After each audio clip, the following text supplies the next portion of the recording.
Most pastors aim to grow a great church. But what if the real measure of success is the people you leave behind, not the programs that you build? In today's episode of the Healthy Church Staff Podcast, we're going to be talking about a different kind of legacy. One that outlasts your leadership, outlasts your sermons, even outlasts your name on the church side. We're going to explore why leadership multiplication is perhaps one of the most neglected yet powerful ways to impact the kingdom long term, and how you could even start building a pipeline of leaders that will carry the torch far beyond your tenure. So glad you joined me today. My name is Todd Rhodes. I'm your host here on the Healthy Church Staff Podcast. I'm also one of the co-founders over at chemistrystaffing.com. So what if your legacy isn't the church you led, but the leaders you left behind? You can grow attendance and build buildings, with God's help, of course. You can preach your heart out, but still sometimes nothing seems to last. And because if the next generation of leaders isn't ready when you leave, your ministry might leave with you. We're going to talk about that today, and we're going to start here.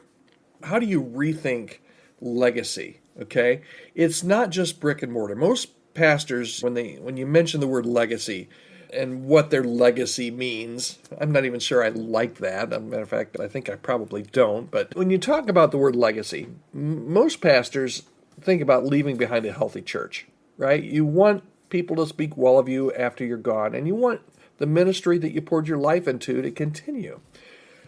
But here's the thing. The healthiest churches aren't the ones with the biggest attendance. They're not the ones that have all the bells and whistles after you leave. They're that you helped raise the money for. Healthy churches are the ones that keep thriving after the founding leader is gone. Think about it. Would your church tomorrow, if you disappeared tomorrow, would your leaders know what to do? So legacy isn't measured in square footage. It's measured in people. Okay?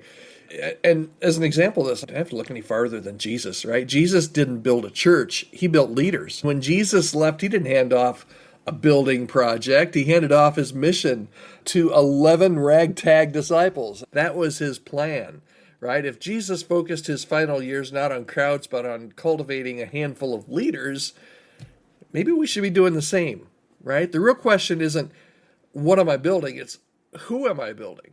And this is a silent epidemic in the church today, because there are some leadership bottlenecks in churches, and too many churches are one charismatic leader away from collapse. We've seen that happen with some really large prominent churches.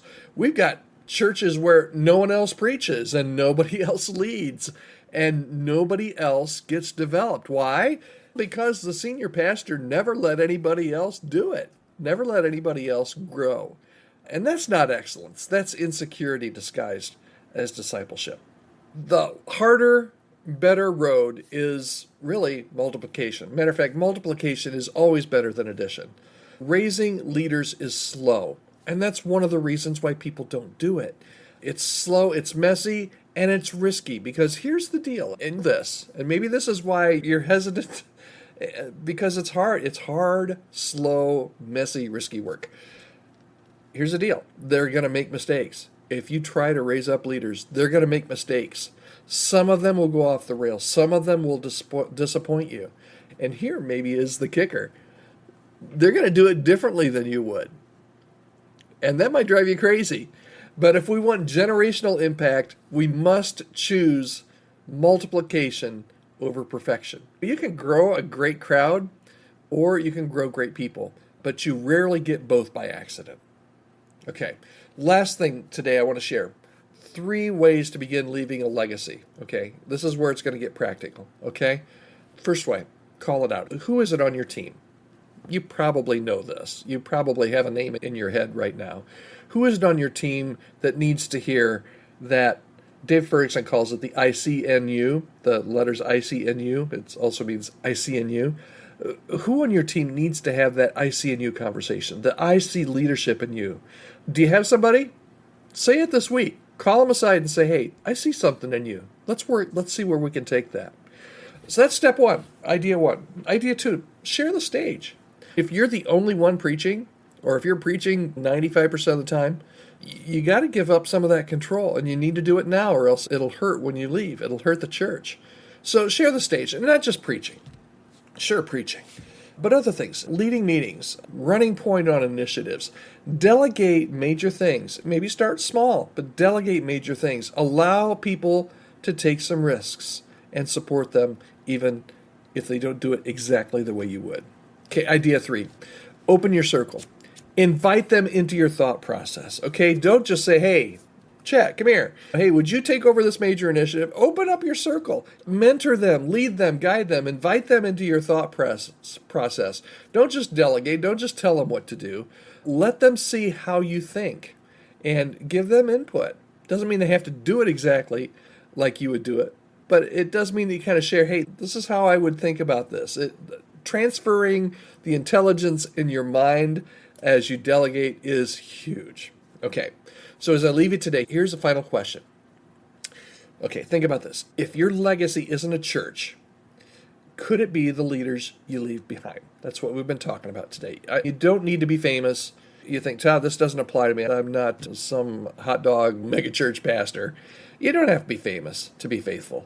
You just need to make sure that someone is ready when you step off the stage. Okay, that's a challenging thing. And we're talking this a lot these days at Chemistry Staffing, we're having tons of leaders, tons of churches come and say, hey, can you help us come up with our succession plan? Because the leader comes to us and says, hey, I'm getting ready to retire in a year or 2 years or 5 years, but I want to leave. Man, that's smart leadership. And reach out to us. Reach out to me, podcast@chemistrystaffing.com. If you'd like to start a conversation like that, either with me or somebody on our team here at Chemistry. We're doing a lot of that work. We've worked with a lot of churches, and we've seen a thing or two. And we can tell you great practices on how to do a great succession plan, but we can also say, all right, here are some guardrails that you need to set up, because if you don't, things could go awry. And we've all heard stories about succession plans that go wrong. Matter of fact, that's one of the reasons why many leaders in many churches are hesitant to do a succession plan, because they've seen them go badly. They don't need to go badly. Reach out to me, podcast@chemistrystaffing.com, if you'd like to have a conversation about this or any kind of church health issue. I'm here to serve your church. So reach out to me, podcast@chemistrystaffing.com.